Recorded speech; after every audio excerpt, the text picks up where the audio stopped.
Y si los discípulos no le pidieron a Jesús que les enseñara una técnica, sino que les enseñara una vida. Esa es una manera hermosa de comenzar, porque en Lucas 11 no solo dicen, enséñanos palabras, ven a Jesús orar, y entonces dicen, Señor, enséñanos a orar. Bienvenidos de nuevo, amigos. Yo soy John. Y yo soy Lauren. Este es el podcast de estudio bíblico de la Escuela Sabática para el tercer trimestre de 2026. Lucas, el Hijo del Hombre, Retratos de Jesús, parte 3. Hoy estamos en la lección 7, Aprendiendo a orar, de Lucas 10 al 19. La semana pasada, la lección 6 caminó con Jesús en el camino hacia Jerusalén y nos mostró misericordia. Misericordia hacia el prójimo herido. Misericordia hacia la oveja perdida, la moneda perdida y el hijo perdido. Misericordia que ve, busca, restaura y se goza. Esta semana seguimos en ese mismo camino, pero la lección dirige nuestra atención hacia adentro y hacia arriba. Mientras Jesús camina hacia Jerusalén, forma a sus discípulos en oración, fe, persistencia, gratitud, humildad y dependencia del Padre. El propósito de la lección es ver la enseñanza de Jesús que enfatiza la oración, la fe y buscar a Dios con propósito y persistencia mientras Él viaja hacia Jerusalén. Los textos principales son Lucas 11, 1, 13, Lucas 17, 11, 19 y Lucas 18, 1, 14, dentro de la sección más amplia de Lucas 10 al 19. Y el versículo inicial es Lucas 11, 1, donde un discípulo dice, Señor, enséñanos a orar. Esa petición importa porque nace de la observación. Lucas dice que Jesús estaba orando en cierto lugar. Cuando terminó, el discípulo pidió. En otras palabras, la vida de oración de Jesús hizo que la oración fuera deseable. Eso ya nos da la primera invitación silenciosa de la lección. Antes de que la oración sea un tema para explicar, es una vida para contemplar. Los discípulos vieron comunión entre el Hijo y el Padre, y algo en ellos dijo, necesitamos aprender esto. Y eso encaja con el camino hacia Jerusalén. Jesús avanza hacia la cruz, pero no avanza hacia el sufrimiento en autosuficiencia. Camina en comunión con su Padre. El Hijo del Hombre enseña fe porque vive por confianza. Así que esta lección no trata solamente de cuánto tiempo oramos, qué postura usamos o qué palabras repetimos. Trata de relación. Pregunta, ¿qué clase de vida se abre al Padre? La lección comienza llevándonos otra vez al final de Lucas 10, a la casa de María y Marta. Esa historia quizá no parece un pasaje de oración al principio, pero está profundamente conectada. Marta recibe a Jesús en su casa, lo cual es algo bueno y generoso, pero se distrae con mucho servicio. María se sienta a los pies de Jesús y escucha su palabra. Jesús no desprecia el servicio, debemos decirlo claramente.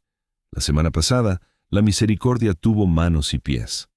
Pero aquí, Jesús expone con amor un servicio que se ha vuelto ansioso, dividido y desconectado de su presencia. Exactamente. Marta está haciendo cosas para Jesús mientras pierde la cercanía de Jesús.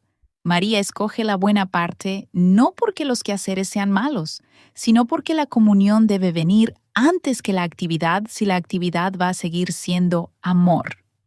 Eso llega a ser una base para la oración. La oración es el alma sentada a los pies de Jesús. Es hacer espacio para escuchar la palabra, recibir antes de correr, estar con el Señor antes de trabajar para el Señor. Y eso tiene un reto amable para personas ocupadas. Algunos de nosotros no rechazamos a Jesús, simplemente lo desplazamos con cosas necesarias. La oración comienza cuando dejamos que las cosas necesarias encuentren su lugar correcto debajo de lo único necesario.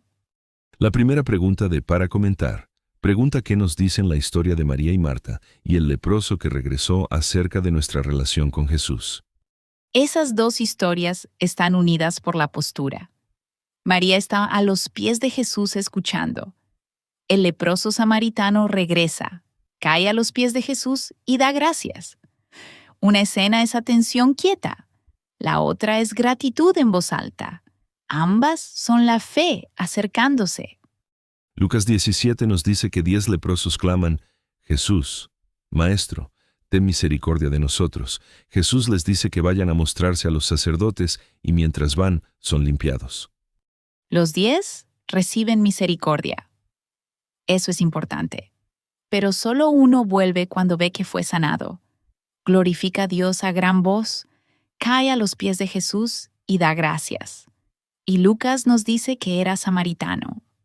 Jesús pregunta, ¿no fueron 10 los que fueron limpiados? ¿Y los 9 dónde están? Esa pregunta suena tierna y dolorosa. No es que los 9 no fueron bendecidos, es que recibieron el regalo y perdieron una comunión más profunda con el dador. Ese es el enlace con Marta también. Marta está hospedando a Jesús, los 9 son sanados por Jesús. Pero María y el leproso que regresó nos muestran la relación que Jesús desea: cercanía, escucha, gratitud, adoración y fe. Y Jesús le dice al leproso que volvió, levántate, vete, tu fe te ha salvado. Eso es más que piel limpiada. La historia apunta a plenitud, relación restaurada y confianza agradecida. Así que la primera pregunta nos toca con suavidad. ¿Estamos solo recibiendo beneficios de Jesús o estamos regresando a Jesús? ¿Estamos solamente ocupados alrededor de Él o estamos sentados con Él? Eso nos lleva directamente a Lucas 11. La segunda pregunta de Para Comentar pregunta, ¿qué nos enseña Jesús sobre la oración y nuestras prioridades en Lucas 11:1-13? Y cómo esto habla de nuestra relación con el Padre. Jesús comienza con Dios: Padre, santificado sea tu nombre, venga tu reino, hágase tu voluntad, como en el cielo, así también en la tierra. Antes de que la oración traiga nuestras necesidades a Dios, trae nuestro corazón bajo Dios. Ese orden es misericordioso. La oración no comienza haciendo más grande al yo, comienza poniendo al Padre, su nombre, su reino y su voluntad en el centro. Entonces, nuestro pan diario, perdón y liberación encuentran su verdadero significado. Y aún así, Jesús nos invita a pedir por necesidades ordinarias. El pan nuestro de cada día, dánoslo hoy. Eso es maravillosamente tierno. El Padre no es demasiado santo para preocuparse por pan, debilidad, perdón, tentación y la presión diaria de la vida. La oración también enseña dependencia. Pan diario significa que no me sostengo a mí mismo. Perdónanos significa que no soy sin pecado. No nos metas en tentación significa que no soy suficientemente fuerte sin Dios. Líbranos significa que necesito rescate. Por eso la oración y la fe van juntas. La oración es como suena la fe cuando deja de fingir. Dice, Padre, te necesito. Necesito tu reino antes que el mío. Necesito tu provisión, misericordia, dirección y protección. Luego Jesús cuenta la parábola del amigo a medianoche. Alguien tiene un huésped y no tiene pan, así que va a un amigo y pide. El punto es la persistencia, pero no persistencia porque Dios sea renuente o molesto. Correcto. Jesús pasa de amigo a padre. Si las relaciones humanas pueden responder a la necesidad, ¿cuánto más responderá el Padre a sus hijos? Por eso dice, pedid y se os dará, buscad y hallaréis, llamad y se os abrirá. Y luego viene una línea doctrinalmente importante. Jesús dice que el Padre dará el Espíritu Santo a los que se lo pidan. El regalo más grande no es simplemente una circunstancia cambiada, es la presencia y el poder de Dios con su pueblo. Eso encaja con el lenguaje cuidadoso de This We Believe. El Espíritu Santo es el ayudador divino prometido.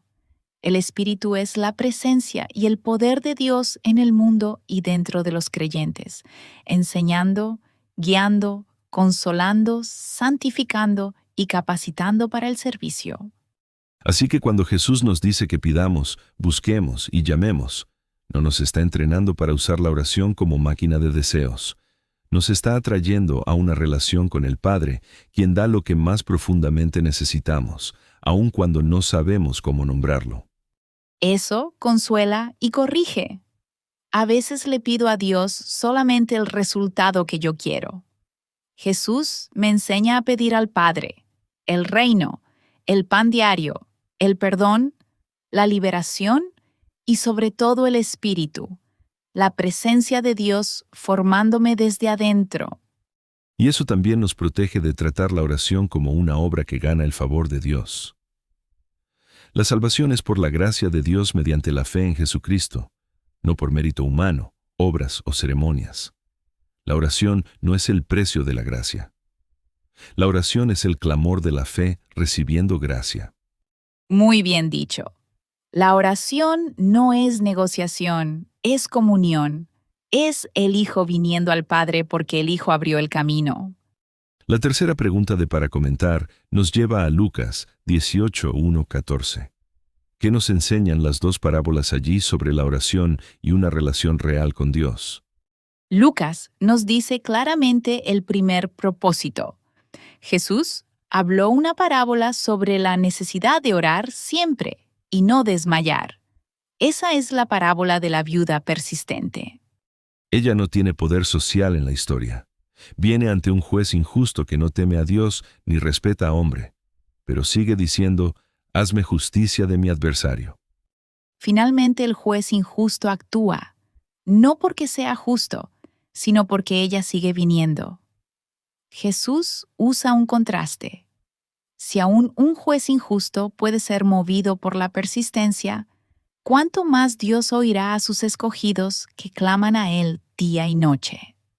Eso significa que la persistencia en la oración no es intentar vencer la frialdad de Dios. Es la fe que se niega a interpretar la demora como abandono. Es la viuda diciendo, no tengo a dónde más ir, así que seguiré clamando. Y Jesús termina esa parábola con una pregunta que examina el corazón. Cuando venga el Hijo del Hombre, ¿hallará fe en la tierra? Eso nos dice que el asunto no es solo actividad de oración, es fe perseverante. La segunda parábola en Lucas 18 nos presenta al publicano y al fariseo. Lucas dice que Jesús la habló a unos que confiaban en sí mismos como justos y menospreciaban a los demás. El fariseo ora, pero Jesús dice que ora consigo mismo. Esa frase es devastadora. Está usando el lenguaje de Dios, pero la relación se ha encerrado en sí misma. Su oración está llena de comparación, autocomplacencia y desprecio. Da gracias a Dios porque no es como otros hombres, y luego enumera su ayuno y diezmo. Esas prácticas pueden ser buenas en su lugar, pero en su boca llegan a ser evidencia de autosuficiencia. El publicano se queda lejos. Ni siquiera quiere alzar los ojos al cielo. Se golpea el pecho y dice, Dios, sé propicio a mí, pecador. Esa oración es corta, pero es real. Tiene necesidad, tiene confesión, tiene misericordia, tiene a Dios en el centro. Jesús dice que este hombre descendió a su casa justificado antes que el otro. Esa es una santa reversión. El que no tenía nada que presentar sino necesidad, recibió misericordia. El que presentó su propia justicia se fue vacío. Ahí importa otra vez el guardrail doctrinal. No venimos a Dios por el mérito de nuestra devoción. Venimos por gracia, fe, arrepentimiento y la misericordia de Dios en Cristo. La oración puede ser honesta porque la gracia es real. La viuda nos enseña a no desmayar. El publicano nos enseña a no fingir. Juntos muestran la oración como persistente y humilde, confiada y necesitada, segura en Dios y vacía de justicia propia. Y también diagnostican la oración falsa. El fariseo tenía palabras religiosas, pero no dependencia real. Estaba cerca del templo, pero lejos de la misericordia. La oración puede convertirse en actuación si el yo sigue en el trono. Eso es serio para maestros, líderes y creyentes de muchos años.